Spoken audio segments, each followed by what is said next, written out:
So hello everybody, this is my first podcast on this channel, welcome. Today I have a special guest, Paul Gadd. Paul, can you tell me a bit about yourself and what you're doing for local politics? Okay, yes. So about 7 years ago we set up a local political group which is called Residents for Attleford, Attleford being the district that we live in. And it was in response to essentially the local councils being very badly run. And there were quite a few issues that were affecting local people. And the councillors in charge at the time made it very obvious that actually they weren't remotely interested in what we wanted to achieve or what our concerns were. And they essentially said to us that they always get re-elected here. And basically they could do whatever they wanted, and they really weren't very interested in it. So we kind of went back after meeting them and thought, well, look, the only option is to try and set up our own party and try and get residents elected. And I think it's potentially a general problem throughout the country that in many parts of the country, so I think you have the same political party being elected year after year after year. And it just breeds either complacency or corruption at worst, but it doesn't breed efficient councils if essentially councillors know that whatever they do, they're going to get re-elected. How long have you lived in the district of Attleford? About 25 years. Wow. As a first-time voter like myself, why do you believe it is important to vote? Politics at the moment, certainly at a national level, is very much geared towards people that vote. So the elderly tend to vote, and a lot of policies are geared towards enriching the elderly and protecting pensions and whatever. And because I think it's generally recognised that poorer people and young people don't vote, they don't get rewarded, they don't get benefits geared towards them in the same way. So that's a sort of selfish reason for you voting. And you need to make politicians realise that young people vote, and therefore they've got to take account of your views. But also it's just on a wider level. All across the globe there are vast numbers of countries where people aren't allowed to vote. So you're in an immensely privileged position, being able to. Clearly women have fought for years to get the vote, and it's only 100 years or so, not sure, since women in this country have been less, much shorter periods in other countries. So I think if you look back at the number of people that have struggled massively to get a meaningful vote, it just feels that you ought to honour their legacy at least by voting, if not for self-interest. Yeah, I totally agree. Your party is the Residents for Attleford. What is your party's key policies? It's working better for residents. So it's listening to residents, it's working out what their concerns are. It's running councils much more efficiently and much better. It's caring about where you live, so it's just talking to people about what their local issues are. Historically, there's been a lot of new house building here. It's been houses which aren't aimed at local people, they're not serving local needs, and they're not provided with any sensible levels of infrastructure, because historically the local councils haven't requested it, and they've got money from central government for house building, regardless of whether they get infrastructure or not. So it is looking, and historically the councils here have been very, very poor on environmental matters, and haven't cared at all about sustainable transport or green issues generally. So it's focusing on all of those sorts of things. So we want central government essentially sets targets for house building that each council has to satisfy. So there's no question about the number of houses that you've got to build, but the question is where do you build them, and how do you build them, and how do you get sensible levels of infrastructure so that people can actually start to live sustainably. And none of those issues are being addressed before, so a lot of our remit is that. We've got a big environmental remit, and we've got a big social remit, so that, the more public infrastructure you provide, the easier it is for people to live in the town and enjoy it. Yes, yeah. So obviously we've had the global pandemic. Do you think that the pandemic will affect the number of voters? I don't know, it's an interesting question. I think when the election was first called, there was a lot of concern about whether it was a sensible thing to do and whether people could campaign properly and whether actually people were so concerned about COVID they wouldn't come out and vote. And interesting, we're the only party really which has done very much knocking on doors and talking to local people. And when we first started, we were slightly nervous about whether it was something we should be doing and whether, we've obviously done risk assessments, we followed government guidelines and the rest of it. But we're slightly concerned about what the direction of the door is. But actually, the direction of the door has been really good. Virtually no one has expressed a concern about us knocking on doors. Obviously, we've been wearing masks and we're standing 6 feet away and all the guidelines. And people genuinely are pleased to see us. There's far more people working from home, so actually it's difficult when you knock on a door. You're trying to gauge quickly whether someone's got time to talk to you or whether you're interrupting a Zoom call or whatever. So I suspect actually it's even possible that turnout might be a bit higher at the moment because it feels that people aren't worried about COVID in the sense of going down to the polling station, because I think that would be very well organised. I think more people have probably applied for postal votes, to be able to vote without having to go inside a polling station. So there's probably a lot more of that. And I think it may be that more people, because more people are working from home and there are more people locally, that actually it's possible the turnout is a bit better. I mean, turnout for local elections is never brilliant. It's so for national elections here it's about 50%, which is pretty good by national standards, and it's about 30% or so, or 35% for local elections. So anything gets more people out is good. Yes. I totally agree there. So tell me, you hinted on environmental parts before. Yeah. Tell me about your environmental and green policies. Okay, so I guess they fall into a number of categories. So one is environmental transport policies, and the current elections coming up are for Essex County Council, and the County Council controls everything to do with highways and roads. So it's also bus services, which they've just cut back year after year after year. Obviously cars.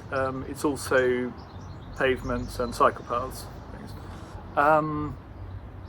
Essex we eventually ended up doing a Freedom of Information request against Essex County Council, who's essentially confirmed they spend no money on cycle paths in this district. They haven't done for the last 5 years. They're not doing it this year, they're not doing it next year, and they've got no intention of ever spending any money on cycle paths in Essex. And obviously, in Attleford. And obviously, if you skip over the border from here into, we border Cambridgeshire, as soon as you move over the county boundary into Cambridgeshire, it's just flooded with cycle paths. Yes, yeah, I see that a lot. Yeah, exactly. So we as a town council, we've been in control of the town council for the last 6 years.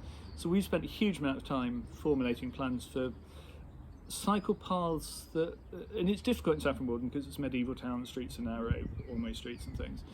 But it's formulating ways to make life easier for cyclists, get them off the busiest and most dangerous roads, whilst at the same time not impinging greatly on motor traffic at the moment because the road's blocked, and the last thing you want to do is impinge more on cars. But you need to give drivers a sensible route to get out of their cars and onto cycling.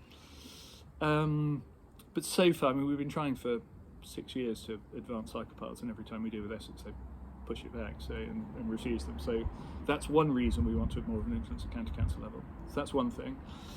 Second thing is on just energy use generally. So both at the Saffron Walden Town Council level and at Attleford level, we've done environmental audits to try and work out, what our carbon footprint is, where it's coming from, what we can do to save it. So at both councils, progressively we started doing things like buying electric vehicles. A lot of the tools that the outdoor operatives use on parks and gardens and things are now moving, so streamers and things like that are now moving from petrol-driven ones to electric-driven ones, which have lots of advantages. When we first started, we just changed mowing regimes, for example. So it's if you don't need to mow grass short for sports provision, then we started mowing it half as much or a quarter as much or just not at all, and encouraging wildflowers ready to come out. So obviously it's environmentally good, and actually clearly it saves money as well, because if you mow half the time you spend half as much money on mowing. So actually a lot of these policies are money saving as well. We've done a lot of tree planting in town, and Uttlesford this year, so we've had control of Attleford Council for 2 years, and Uttlesford this year, or this winter just gone, has planted a lot of trees across the district. One of the issues we've got is just shortage of land. Most of the land we own is sports fields, and obviously you don't want to plant trees in the middle of that, so it's kind of trying to work out where you sensibly can plant trees and hedges. We're also working on pollinator strategies and just a general review of the land we've got, and how we manage it, and what we keep short, so for sports usage, what we keep semi-short for other usage, and what we leave to grow long for environmental purposes. And we were hoping to do that last year, and COVID has just diverted resources and made it really difficult, so that's one of the things that sort of slipped back, but is on the radar. Being a local resident, what do you like about our local community? The fact so many people care about it and so many people are involved. And we couldn't have formed the party we did and got the support and success we have unless people really cared about it. And although it's very easy to characterise local communities as NIMBY-ish because they're kind of trying to preserve, but I think Saffron Walden generally, and Attlesford to an extent, has generally done quite a good job of growing and expanding whilst keeping the flavour that it's got, and keeping what makes it special.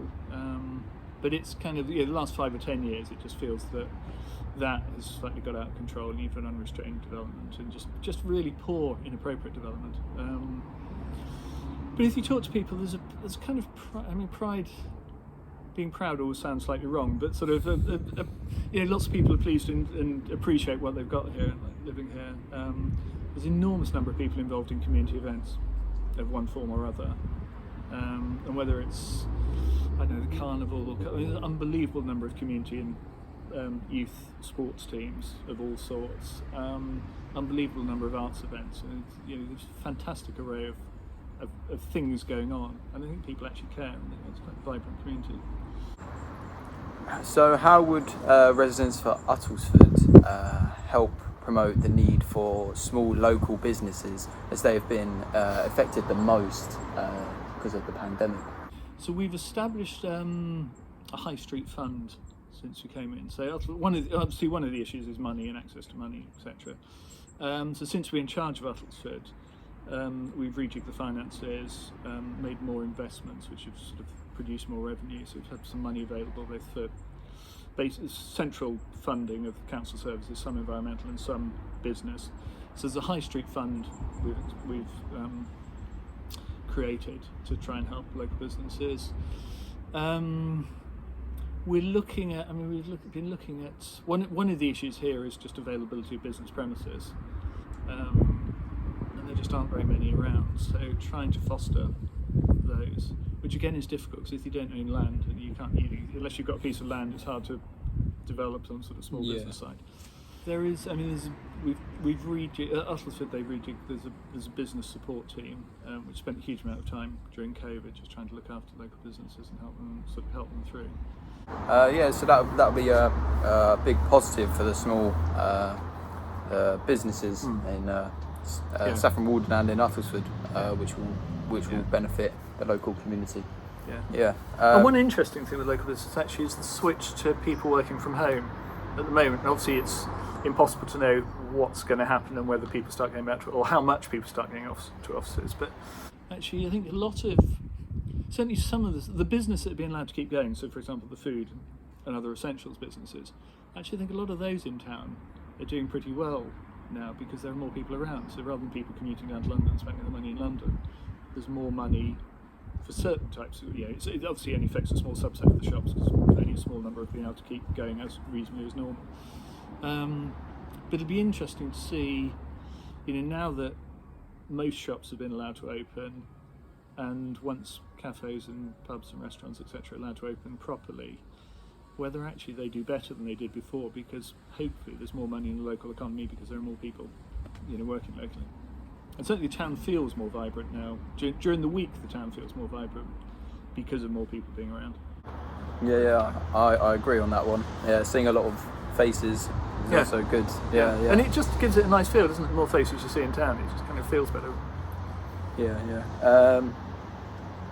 So to what level do local council elections affect the national government? I guess the national government, to an extent, is a popularity contest, because obviously you only have national elections normally every 4 to 5 years or so, whereas normally there's some sort of local election every year. So and sometimes there's more, and some years there's fewer. So I think they do see it as a popularity contest to an extent. Whether it has much of a direct bearing, I don't know. For the people that don't know, tell us a bit about the district of Attleford and why it's really important. Okay.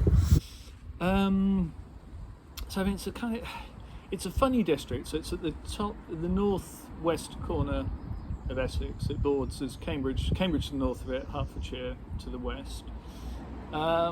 It's right at the edge of Essex.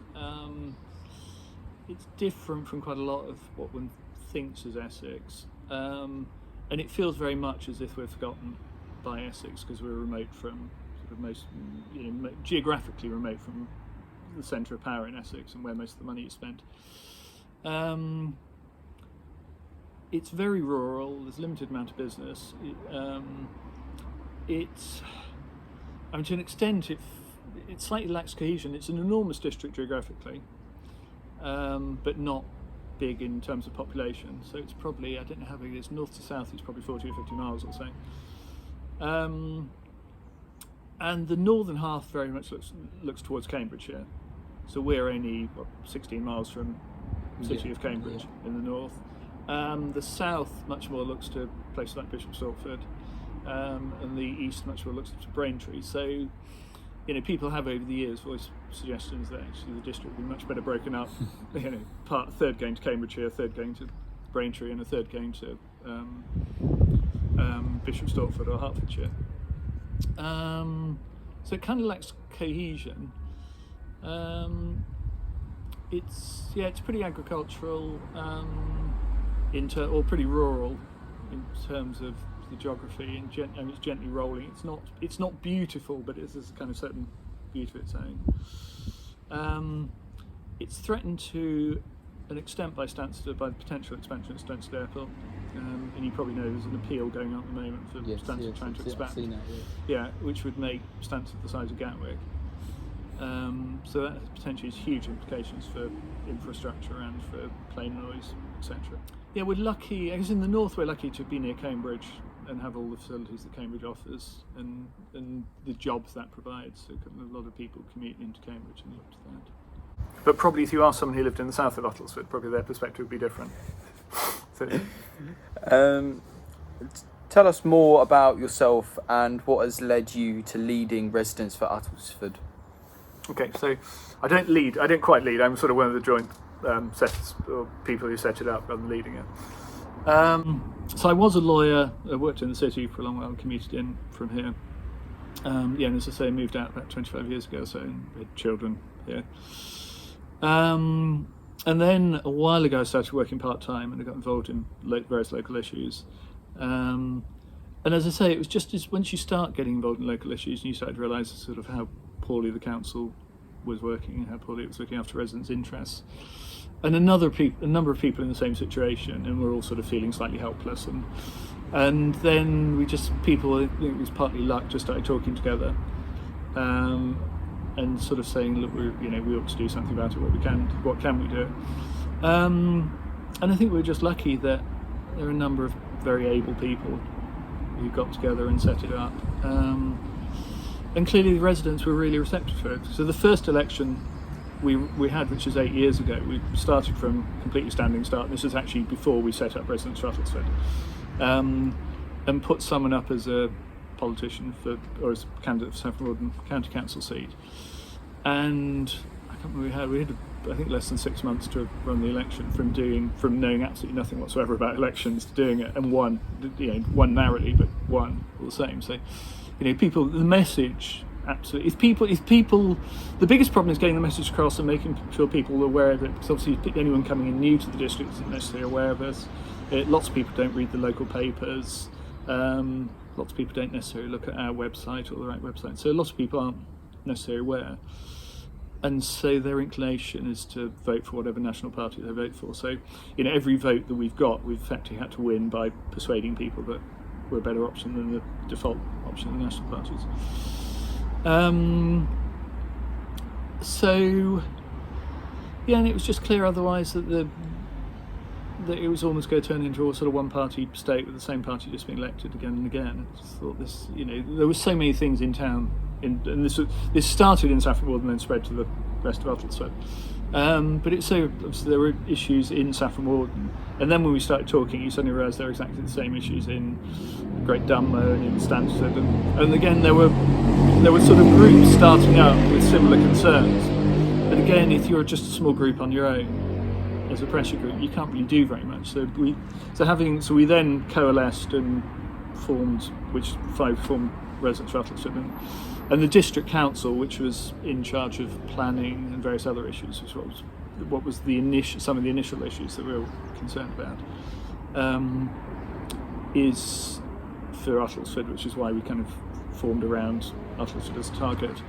And actually, so the first election we fought properly then as a party. And the reason you have to form a party is that to go on an election ballot, you have your own name and then you have a party name. Yeah. If you don't have a registered political party, then you can only describe yourself as an independent and nothing, and you can have no other description.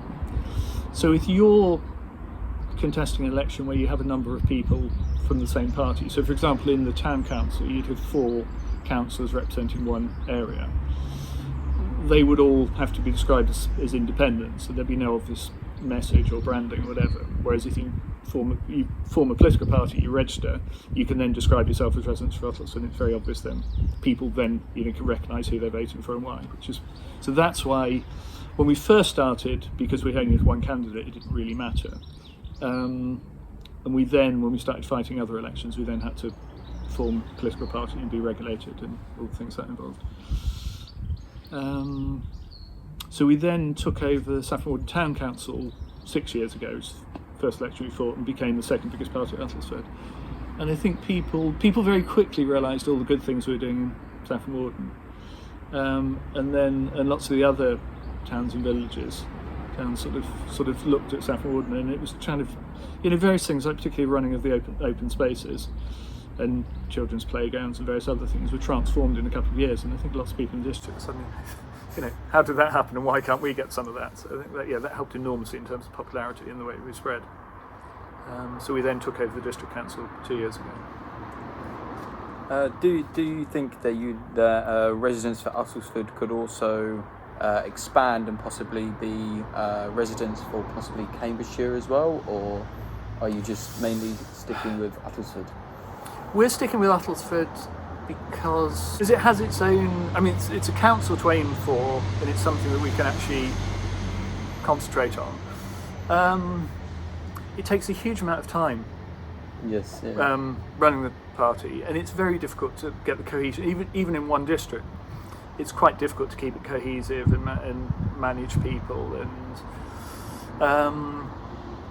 and you're constantly fighting for recognition and votes and elections, etc. There are lots of residents' parties starting up across the country, so you hear more and more about it. And there are sort of famous ones. There's a place called Frome in Somerset, I think it is. I ought to know. Yes, I've seen that. Yes. Yeah. Which is a town council, and there's a Totnes, and there's various others, and there's quite a few that we learnt a lot. There's Loughton, which is further down in Essex, who formed the Loughton Residents Association. I don't know how long ago, quite a long time ago. And initially, when we formed, they were very helpful to us in terms of sort of how they organised themselves, what they were trying to achieve, etc. Again, they're based on the town rather than the district. So we sort of, so there are only 2 districts in the whole country which are controlled by independent parties, which one of those has been controlled since about 1910. and we're the only other district in the country to be independently controlled, not by a national party.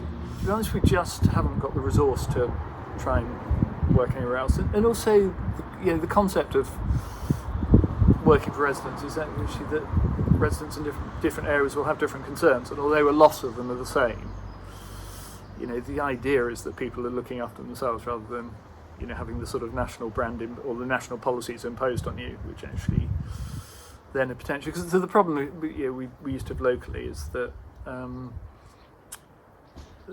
the policies were primarily what were good for that party at a national level, not what's good for the district at a local level. So we're in contact with quite a lot of other residents' parties and offering help and advice or whatever. But I think it's kind of for all sorts of reasons, and not least logistics and just the amount of time we've got. You just can't sensibly run another one. But absolutely offering help, and it's brilliant that other people, people are seeing the example around the country and thinking, actually that's a really good idea. Why on earth don't we do that? And probably quite a while ago, I don't know, maybe 30, 40, 50 years ago, an awful lot of local councillors used to be independents, and then progressively over the years, it's been very difficult for independents to get on councils, and I think is just as people have probably got less engaged with their local communities. So increasingly, most councils, progressively, most councillors are members of the national parties rather than independents or local residents' parties. So going back to your aims, how long do you think it will take to complete your aims for the business of Attleford? They're never going to be complete. Part of it is there are immediate aims. So, for example, when we came into both Saffron Walden Town Council and then when we came into Attleford, there were certain things that were very obviously going wrong and that needed to be remedied. And then there are other aims which are just all about essentially running the place better. So it's making sure that, at the moment, say on the county level, potholes or the roads are just a disaster, they're just riddled with potholes. So that, that's an aim that you can never ever fulfill, because what you want to do is remedy them, but make sure they're remedied forever and a day, and actually someone looks after the roads properly. And it's the same with sports fields or planting trees or whatever. So there's sort of immediate things to be fixed, but otherwise it's just it's a project that goes on forever. So one thing we need to do with the party obviously is make sure it's sustainable. It's not just we're here for 6 years or 8 years or 10 years or something and then people get older or drift away and it just disappears. So you need to make sure that we're continually getting new people in and younger people and sustaining it and make sure that it'll keep going, because we're very few of us involved in people who are politicians before, and we're all, I never was involved in politics at all. It's basically it's just local residents who want to make the place a better place to live in and be in and work in and everything else. So it's getting more people involved to do that and just keeping it going, because we think we're doing a far better job than the national parties were doing, and it's important to keep that going. Coming to an end, if anyone wants to find out more information about Residents for Attleford and your campaign, where would you direct them? Come to the website. Which is? The Residents for Attleford website. Yeah. Perfect. Thank you very much. Okay, lovely. Thank you for your time. No worries. Thank you guys for watching. Hope you enjoyed, and stay tuned.